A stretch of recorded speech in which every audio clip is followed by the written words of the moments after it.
नमस्ते दोस्तों।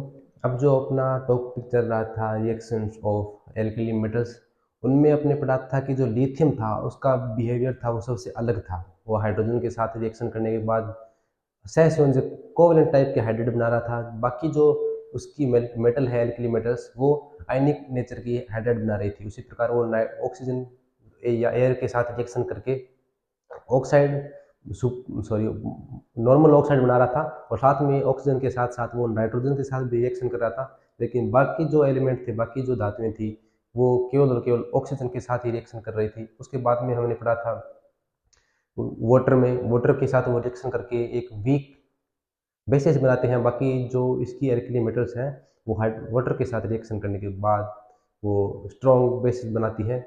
कुछ और रिएक्शंस थी जिसमें लिथियम था वो केवल अलग ही बिहेव शो कर रहा था बाकी सभी एलिमेंट से। तब हमने इसको अलग से पढ़ा है, लिथियम का अब नॉर्मल बिहेव, असामान्य व्यवहार। जो लिथियम है वो बाकी सभी मेटल्स के साथ असामान्य व्यवहार शो करता है, उनसे डिफरेंट बिहेव शो करता है, उसको अपन पढ़ेंगे। तो डिफरेंट बिहेव शो करने का जो रीजन है भैया, वो रीजन ये है कि जो लिथियम होता है वो अपने ग्रुप में हाइड्रोजन के बाद में आता है। उसके ऊपर मान लो अपन जो चूंकि पढ़ रहे थे लिथियम से लेके सीजियम तक, तो लिथियम ऊपर ही ऊपर आ रहा था, उसका साइज सबसे छोटा था ग्रुप में। सबसे साइज छोटा होने के कारण उसकी जो चार्ज डेंसिटी है, जहाँ पे चार्ज समावेशित है, वो कम स्थान पे ज़्यादा चार्ज डेंस है। उसके कारण वो उसका जो बिहेवियर है वो अब नॉर्मल हो जाता है, नॉर्मल नहीं रह पाता। तो अपन पढ़ते हैं कि जो लिथियम है उसका अब नॉर्मल बिहेव, उसमें क्या होता है कि इसका स्मॉल साइज तथा इसकी चार्ज डेंसिटी ज़्यादा होती है और इसकी पोलराइजिंग पावर है, जो द्रवण क्षमता है, वो भी अधिक होती है, जिसके कारण लिथियम है वो बाकी सभी एलिमेंट से डिफरेंट बिहेव शो करता है। ठीक है। अब इसमें देखें कि वो उनकी फिजिकल प्रॉपर्टी और केमिकल प्रॉपर्टी दोनों में डिफरेंट शो होते हैं, क्योंकि इनकी मेल्टिंग पॉइंट, बॉइलिंग पॉइंट और डेंसिटी इनमें भी डिफरेंट होता है, बहुत ज़्यादा डिफरेंस होता है लिथियम का बाकी सभी मेटल्स की तुलना में। ठीक है। तो अब जो लिथियम है वो किसी अनोदर एलिमेंट के साथ उनकी सिमिलरिटी शो करता है, वो है बेरिलियम। बेरिलियम लिथियम से आगे वाले ग्रुप में आता है और एक नीचे पीरियड में आता है। लिथियम आता है 2 नंबर पीरियड में और 1 नंबर ग्रुप में। उसी प्रकार जो मैग्नीशियम है वो आता है 2 नंबर ग्रुप और 3 नंबर पीरियड में। इसका रीजन ये है कि दोनों का जो साइज है वो समान है। देखो मैं आपको बताता हूँ, ये है पहला ग्रुप लिथियम, सोडियम, पोटेशियम। इधर आता है लिथियम के बाद बेरिलियम, बेरिलियम के नीचे आता है मैग्नीशियम और मैग्नीशियम के नीचे आता है कैल्शियम। अब देखो सबसे छोटा आकार होगा इस इनमें बेरिलियम का। लेफ्ट से राइट जाने पे जो पीरियोडिक टेबल है उसमें साइज होता है वो कम होता है, मतलब लिथियम और बेरिलियम में जो साइज है वो साइज होगा लिथियम का ज़्यादा। अब क्योंकि यहाँ पे जो ना न्यूक्लियस का जो अट्रैक्शन फोर्स है इलेक्ट्रॉन पे वो ज़्यादा मजबूत होता है, तो वो इलेक्ट्रॉन को अपने पास बुला लेता है। तो इसके कारण जो बेरिलियम का साइज होता है वो छोटा होता है लिथियम की तुलना में। लेकिन ऊपर से नीचे जाने पे, अप टू डाउन जाने पे जो साइज होता है वो बढ़ता है, क्योंकि सेल की नंबर बढ़ती है, सेल की संख्या बढ़ती है, इसके कारण साइज बढ़ता है। तो बेरिलियम और मैग्नीशियम में जो साइज होता है वो होता है मैग्नीशियम का बड़ा।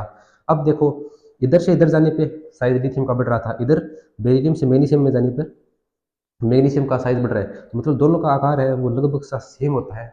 लगभग सा सेम होने के कारण जो दोनों जो रिएक्टिविटी जो जो दोनों बिहेव शो करते हैं वो लगभग सेम प्रकार के बिहेव शो करते हैं। वो कौन कौन से बिहेव हैं, कौन कौन से प्रॉपर्टीज हैं, केमिकल और फिजिकल प्रॉपर्टी, जिनमें दोनों एक जैसा बिहेव शो करते हैं, वो अपन इस वीडियो में पढ़ेंगे कि similarity between lithium and magnesium. ठीक है।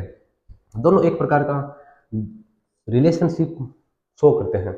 उस रिलेशनशिप को अपन डायगोनल रिलेशनशिप बोलते हैं। क्यों? क्योंकि ये देखो ये दोनों एक दूसरे से डायगोनली रूप में है। ये कोई बेस है, ये कोई, ठीक है, इसका तो ये डायगोनल होगा, डायगोनल होगा। तो इस प्रकार से ये लिथियम मैग्नीशियम के साथ डायगोनल रिलेशनशिप या विकर्ण संबंध शो करता है। और विकर्ण संबंध में क्या क्या सिमिलरिटी है वो अपन पढ़ेंगे। क्योंकि विकर्ण संबंध की बात आ गई है, तो विकर्ण संबंध अपनी आप सारणी में 6 एलिमेंट शो करते हैं। इन दो के अलावा बाकी जो है वो बेरिलियम है। बेरिलियम अपने आगे वाले पीरियड और आगे वाले ग्रुप के साथ जो एलिमेंट है उसके साथ यहाँ पे आता है एलियम, एलियम सॉरी एल्यूमिनियम। उसके साथ ये एक डायगोनल रिलेशनशिप शो करता है। इसके बाद में एल्यूमिनियम से ऊपर आता है ब्रोन। ब्रोन अपने आगे वाले पीरियड और ग्रुप में जहाँ पे जो सिलिकॉन आता है उसके साथ डायगोनल रिलेशनशिप शो करता है। उनकी जो प्रॉपर्टीज होती है वो लगभग समान होती है। ठीक है। टोटल 6 एलिमेंट्स होते हैं जो एक दूसरे के साथ विकर्ण संबंध शो करते हैं, डायगोनल रिलेशनशिप शो करते हैं। अब अपन चूंकि पढ़ रहे थे एल्कली मेटल में, एल्कली मेटल में जो लिथियम है उसकी सिमिलरिटी है मैग्नीशियम के साथ, Mg के साथ। वो कौन कौन सी सिमिलरिटी है? पहला तो ये कि दोनों एक दूसरे के साथ डायगोनल रिलेशनशिप शो करते हैं, ठीक है। दूसरा ये है कि लिथियम और मैग्नीशियम दोनों ही रिजिड है, दोनों ही रिजिड है, दोनों ही कठोर धातुएं हैं। क्योंकि डेंसिटी लिथियम की कम होती है अपने ग्रुप में, और मैग्नीशियम की भी डेंसिटी होती है वो अपने ग्रुप में कम होती है। ये कठोरता की बात हो रही है, दोनों की रिजिडिटी की बात हो रही है, तो लिथियम और मैग्नीशियम अपने ग्रुप में सबसे ज़्यादा रिजिड होते हैं, पहला तो ये। और सबसे ज़्यादा मेल्टिंग पॉइंट और बॉइलिंग पॉइंट भी इन्हीं का होता है अपने ग्रुप में। तो एक तो सिमिलरिटी हो गई ये, ठीक है। अब इसके बाद में अपन बात करेंगे कि जो अपने हाइड्राइड पढ़ा था लिथियम का, लिथियम के हाइड्राइड होते हैं वो कोवलेंट नेचर के होते हैं। बाकी जो उसी ग्रुप के एल्कली मेटल ग्रुप के हाइड्राइड होते हैं वो आयनिक नेचर के होते हैं। तो उनके साथ डिफरेंट शो करने के बाद इसके साथ जो मैग्नीशियम है, मैग्नीशियम के साथ लिथियम सिमिलर बिहेव शो कर रहा है, मतलब दोनों के हाइड्राइड हैं वो कोवलेंट नेचर के होते हैं। इसके बाद में हमने पढ़ा था कि देखो क्लोराइड है, जो लिथियम के क्लोराइड और मैग्नीशियम के क्लोराइड, लिथियम के क्लोराइड को बोलेंगे LiCl लिथियम क्लोराइड, और मैग्नीशियम का क्लोराइड होगा MgCl2। वो दोनों ही एक डेलिक्वेसेंट नेचर के होते हैं, दोनों ही परसवेदियर नेचर के होते हैं। अब इस जो डेलिक्वेसेंट नेचर का जो वर्ड यूज में लिया है मैंने, उसके बारे में मैं बता दूं आपको। जैसे आपने नमक देखा हुआ, नमक को अगर अपन खुला छोड़ दें कुछ टाइम के बाद में वो वायुमंडल से ऑक्सीजन को अब्जॉर्ब करके और वो गीला हो जाता है, थोड़ा वेट हो जाता है। उसका रीज़न ये है कि अननेसियल, क्योंकि नमक होता है वो अननेसियल होता है, लेकिन अननेसियल होता है वो डेलिक्वेसेंट नेचर का नहीं होता, परसवेदिया प्रकृति का नहीं होता, लेकिन उसके अंदर MgCl2 और CaCl2 उपस्थित होने के कारण वो वायुमंडल से ऑक्सीजन को एब्जॉर्ब करते हैं और खुद गीले हो जाते हैं, जल अपघटित हो जाते हैं। इसी नेचर को बोलते हैं डेलिक्वेसेंट नेचर। MgCl2 होता है NaCl में, MgCl2 डेलिक्वेसेंट नेचर का होता है। उसी प्रकार LiCl है, वो भी डेलिक्वेसेंट नेचर का होता है। LiCl को खुला छोड़ने के बाद ये जो वायुमंडल में ऑक्सीजन है उसमें से ऑक्सीजन की नमी को ऑब्जर्व करके खुद गीले हो जाते हैं। बाकी जो इसके क्लोराइड है पहले ग्रुप के LiCl के अलावा, जैसे NaCl KCl, वो कोई भी डेलिक्वेसेंट नेचर का नहीं होता। ये एक डिफरेंट है लिथियम और बाकी सभी एल्कली मेटल्स की, एल्कली ग्रुप के मेटल्स में, ठीक है। अब इसके बाद में जो आगे वाला डिफरेंट है वो ये है कि जो लिथियम और मैग्नीशियम है दोनों ही एयर के प्रेजेंस में मोनो ऑक्साइड बनाते हैं। उनको खुला छोड़ने के बाद वो मोनो ऑक्साइड बनाएंगे। बाकी की जो एलिमेंट्स है फर्स्ट ग्रुप की, वो कोई भी मोनो ऑक्साइड नहीं बनाती।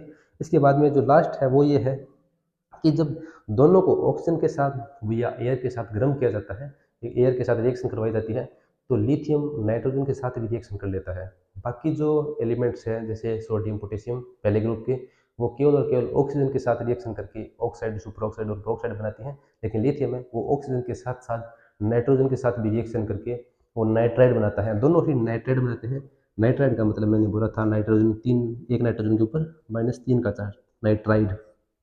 लिथियम भी जैसे लिथियम है वो Li3n इस फॉर्म में नाइट्राइड बनाता है, और जो मैग्नीशियम है वो बनाता है Mg2n3, सॉरी Mg3n2।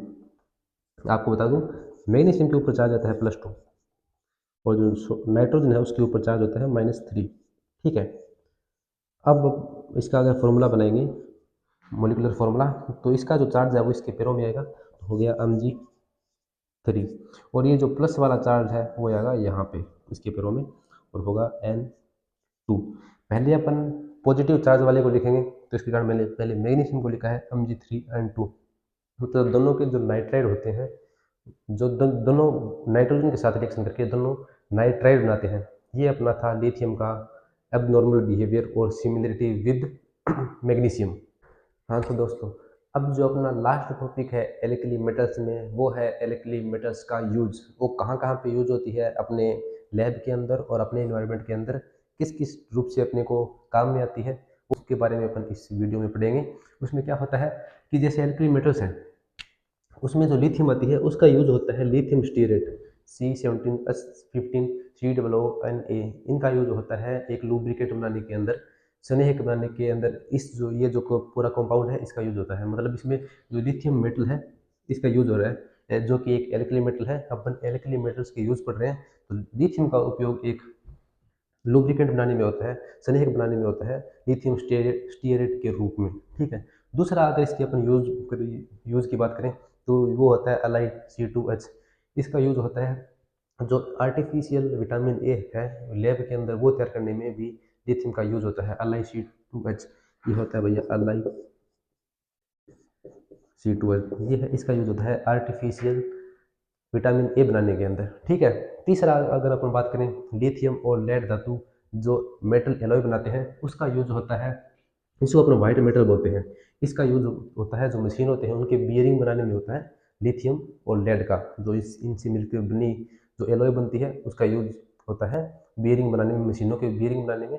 और कंबाइंड रूप से दोनों को एक नाम बोलते हैं वाइट मेटल, क्योंकि अब जो दोनों का एलॉय बना है वो एक वाइट कलर का होता है, ठीक है। अब इसके बाद में अगर अपन बात करें लिथियम, लिथियम अपने जो ग्रुप है उसमें सबसे लाइट मेटल होती है, उसका घनत्व सबसे कम होता है। उसके बाद में वो मैग्नीशियम के साथ विकर्ण संबंध डायगोनल रिलेशनशिप शो करती है। दोनों अगर एक एलॉय, दोनों का अगर अपन एलॉय एलॉय बनाए तो नॉर्मल सी बात है कि वो एक हल्की होगी, लाइट वेट वाली होगी। तो लाइट वेट और मेटल होने के साथ साथ इसका यूज अपन कवच प्लेटों में, आर्मर प्लेट्स में किया जाता है, रक्षक प्लेटों में, जैसे आर्मी अपनी फोर्स है वहाँ पे इस इन जो इनका एलॉय बना है लिथियम और मैग्नीशियम का, क्योंकि इनका वजन कम हो गया, अब उसको कैरी करने में ज़्यादा परेशानी नहीं होगी। और दोनों का एलॉय ये रिजिड होते हैं, हार्ड होते हैं ये, तो इसका यूज अपन आर्मर प्लेट बनाने में काम में लेते हैं, रक्षक कवच के रूप में काम में लेते हैं। अब जो पांचवा यूज है लिक्विड सोडियम का। देखो न्यूक्लियर जो भी रिएक्शन होती है उसमें बहुत ज़्यादा मात्रा में हीट निकलती है, ठीक है, एक्सेप्ट होती है। तो उस हीट को ठंडा करने में, उस एनर्जी को ठंडा करने के लिए अपन मंद कुछ मॉडरेटर यूज में लेते हैं, जिसमें से एक मॉडरेटर है लिक्विड सोडियम। वो ज़्यादा से ज़्यादा मात्रा को अब्जॉर्ब कर सकता है और जो एनर्जी या हीट निकली थी रिएक्शन को उसको कम कर सकता है, ठीक है, उसको अब्जॉर्ब कर सकता है। तो लिक्विड सोडियम है उसका यूज अपन करते हैं मॉडरेटर के रूप में। अब छठा यूज है वो है केसीएल। केसीएल का अपन खाद के रूप में लेते हैं, केसीएल का अपन फर्टिलाइजर के रूप में यूज लेते हैं। सातवां ये है केओएच।